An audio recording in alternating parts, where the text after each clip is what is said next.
해마다 대형 화재 사고가 반복되고 있습니다. 특히 물류창고가 밀집한 경기 남부 지역에서는 최근 2년 사이 7건이나 발생했는데요. 문제는 이런 사고의 경우 큰 인명피해로 이어지고 있다는 겁니다. 오늘 집중 취재에서는 왜 비슷한 물류창고 화재 사고가 반복되는지, 또 인명피해를 막을 수 있는 대안은 없는지 자세히 짚어보겠습니다. 먼저 김효순 기자가 최근 2년 동안 경기 남부 지역에서 발생한 물류창고 화재를 정리했습니다. 지난 2020년부터 최근까지 경기도에서 일어난 대형 화재 사고는 16건. 이 가운데 경기 남부 물류창고에서 발생한 화재는 7건으로 거의 절반을 차지합니다. 물류창고 화재는 발생 규모가 크기 때문에 대부분 인명과 재산 피해로 이어집니다.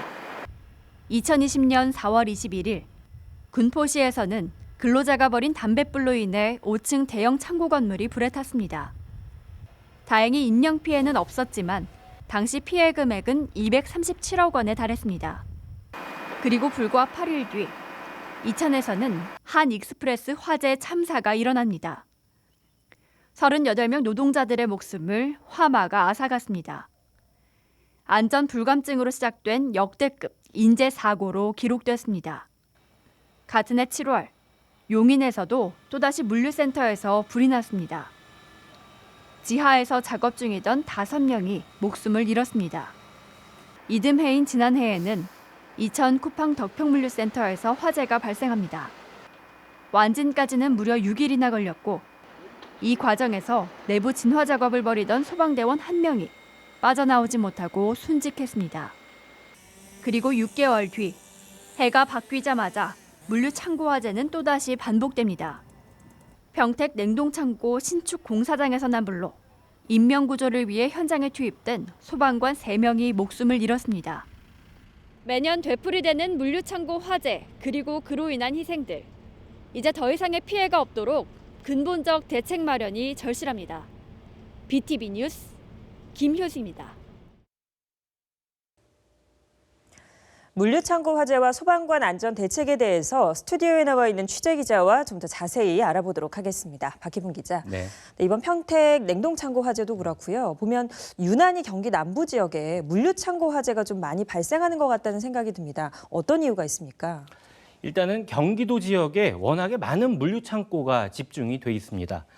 이달 기준 도내에서 물류창고업으로 등록한 업체 수는 1,594개입니다. 전국의 34%를 차지하는데, 그러니까 전국에 있는 전체 물류창고 3곳 가운데 하나는 경기도에 있는 셈입니다. 네. 특히 도내 물류창고 가운데서도 60% 이상이 경기 남부 지역에 몰려 있습니다.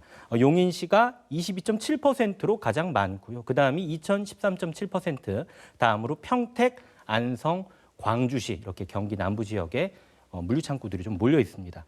이들 지역은 수도권이면서도 도심 지역에 비해 상대적으로 땅값이 저렴한 곳이 많고요. 또 접근성이 좋다는 지리적 특성 때문에 물류창고가 몰려 있다고 볼 수 있는데요.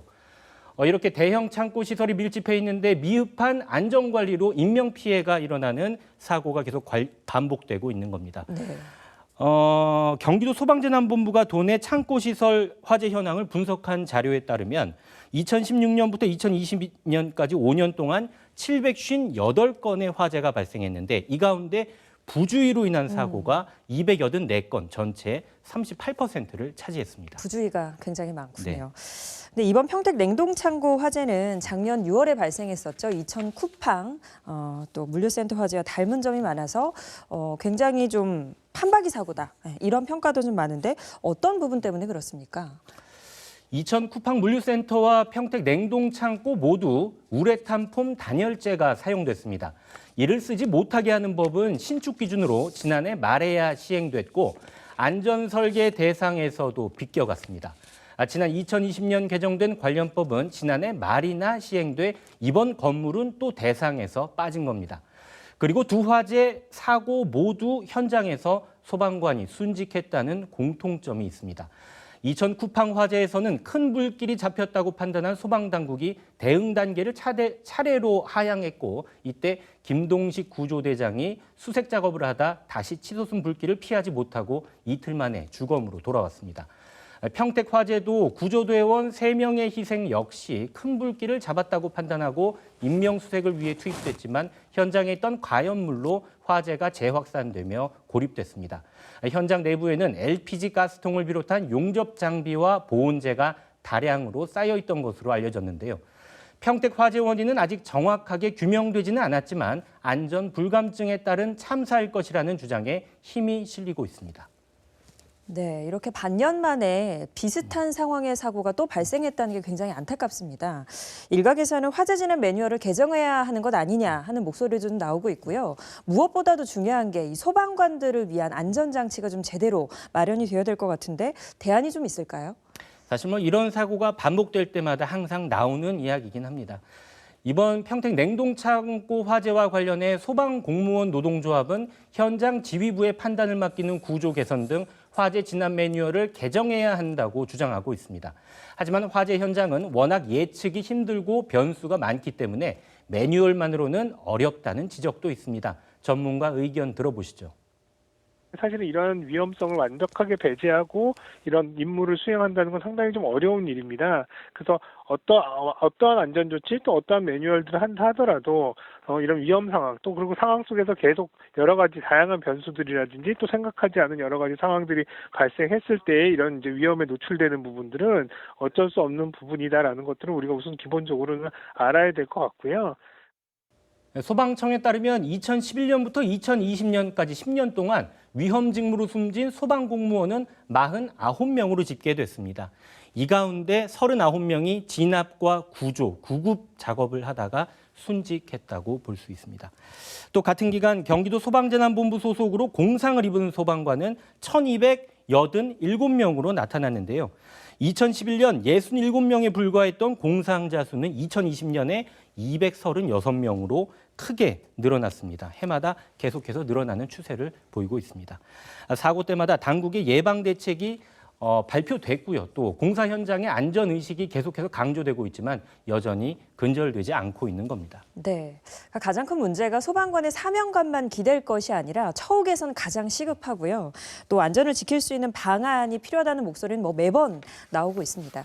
보면 작년에 소방관이 앞서서 소방관이 국가직으로 전환이 되지 않았습니까? 어떻게 좀 달라진 점이 있습니까?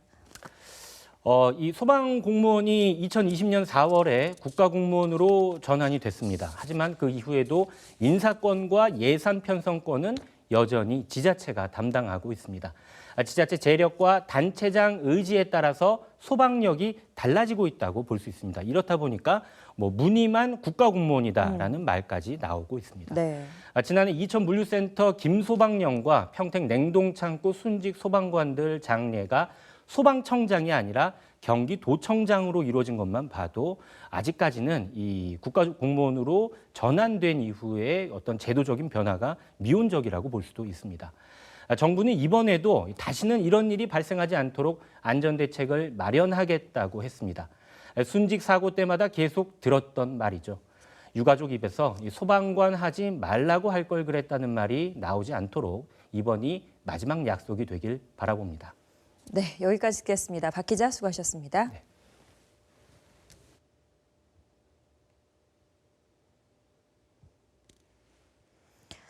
이번 평택 화재에서 소방관 3명이 안타깝게도 순직했지만 국민의 생명과 재산을 지키기 위해 목숨을 내던진 경우는 비단 이번뿐만이 아니죠.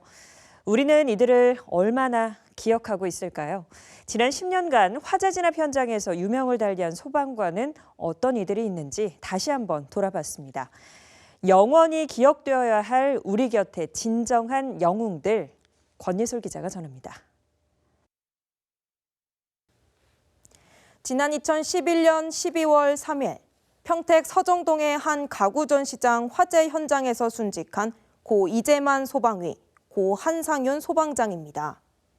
화재 진압 과정에서 열기와 유독가스가 너무 거센 데 따른 철수 명령을 듣고 빠져나오다 무너진 구조물에 깔려 변을 당했습니다.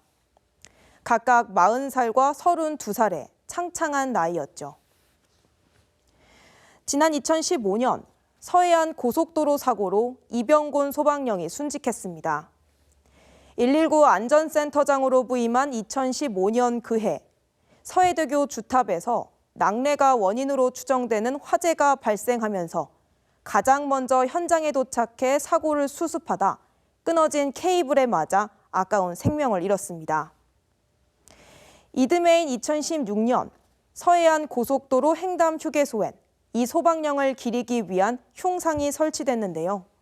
또 지난해 말엔 이 소방령의 이름을 딴 도로명이 평택시에 생겨나기도 했습니다.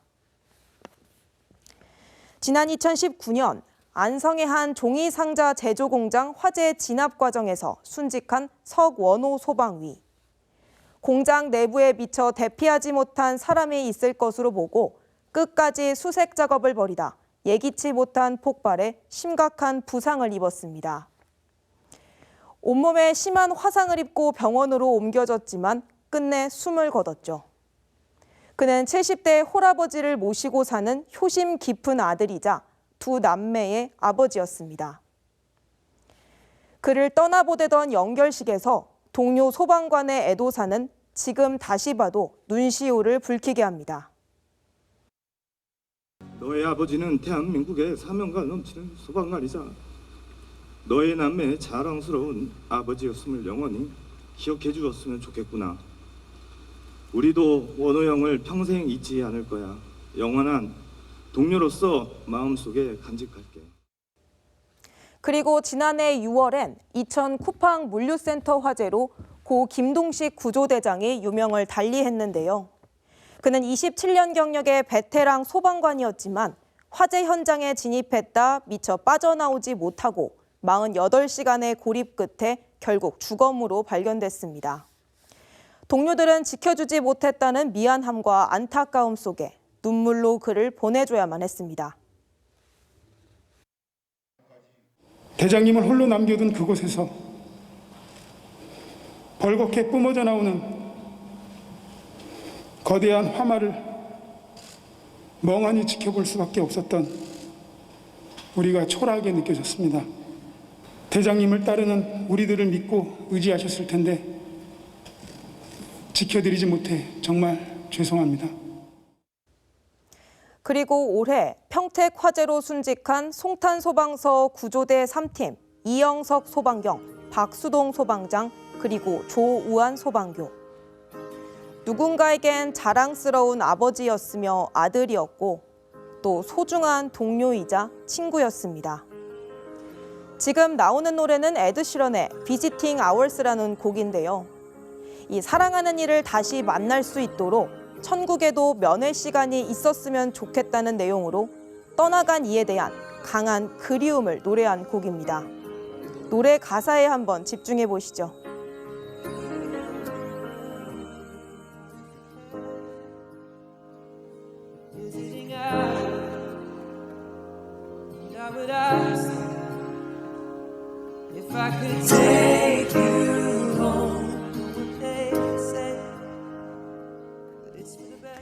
순직 소방관들의 가족과 동료들도 이와 같은 마음이지 않을까 싶습니다. 이 국민의 생명과 재산을 지키기 위해 기꺼이 목숨을 내던졌던 순직 소방관들. 모두 영원히 기억돼야 할 우리 곁의 진정한 영웅들입니다. BTV 뉴스 권예솔입니다.